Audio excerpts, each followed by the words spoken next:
মক্কা যেদিন বিজয় হয়ে গেল, আমার নবী মক্কা বিজয়ের পতাকা নিয়ে মক্কার ভিতরে প্রবেশ করলেন। আমার নবী মক্কার ভিতরে প্রবেশ করে তিনি ডাকতে আরম্ভ করলেন, আইনা বেলাল, বেলাল কোথায়? সাইয়েদানা বেলাল কাবা ঘরের উত্তর কর্নারে দাঁড়িয়েছিলেন। আমার নবী বলেন, বেলাল তুমি পিছনে কেন, সামনে আসো, পিছনে দাঁড়িয়ে আছো কেন? সাইয়েদানা বেলাল বলে, ইয়া রাসূলুল্লাহ, ইয়া হাবিবাল্লাহ, আমি হলাম গোলামের ছেলে, গোলাম।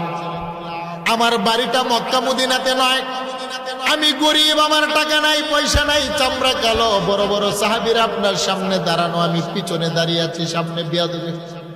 আমার নবী বলেন, বেলাল আজকে মক্কা বিজয় অর্জন করলাম, মক্কা বিজয়ের একটা আজান হবে, বিজয়ের আজান আমি রহমতের নবী তুমি কালো বেলালের কণ্ঠে শুনতে চাই।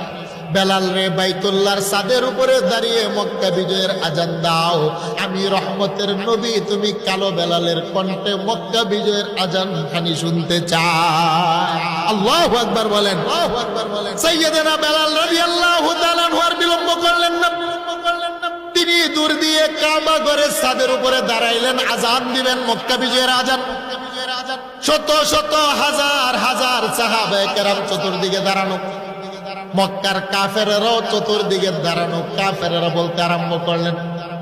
তাফসীরে রুহুল মানি আল্লামা আলুসি আল বাগদাদি ঘটনা উল্লেখ করেছেন। আসবাবুন নুজুলের ভিতরে আল্লামা জালালউদ্দিন সুয়ুতি রাহমাতুল্লাহি আলাইহি শানে নুজুল এনেছেন। আমার আল্লাহর নবীর কথা শোনার পরে বেলাল যখন ছাদের উপরে দাঁড়াইলেন আজান দিবেন, মক্কার কাফেররা বলতে লাগলো, মুহাম্মদ কেন একটা গোলামের ছেলে, গোলামকে মক্কা বিজয়ের মুয়াজ্জিন বানাইলেন? বেলালের বাড়ি হলো হাবশা, ঠোঁট মোটা, নাক মোটা, কালো, গরিব। মুহাম্মদ কেন মক্কা নগরীর কোন দন্নাট্য সুন্দর বাবার ছেলেকে মুয়াজ্জিন বানাইলেন না, একটা কালো মানুষকে কেন মুয়াজ্জিন বানাইলেন? যার টাকা নাই, পয়সা নাই, বংশ নাই, বাড়িটা হলো হাবশা। এই কথা শোনার পরে বেলাল আর আজান দেন না, তার চোখ থেকে পানি পড়তে আরম্ভ হলো। কারণ মক্কার মানুষে বেলালের চামড়া কালো, গরিব বিদায় মানুষ উপহাস করে। এই কথাটা যখন আমার রাসূলের কানের মধ্যে আসলো, আমার রাসূল খুব মনক্ষুণ্ণ হলেন। আমার আল্লাহ জিব্রাইলকে সাথে সাথে ডেকে বলেন, জিব্রাইল, আমার বন্ধু মুহাম্মদুর রাসূলুল্লাহর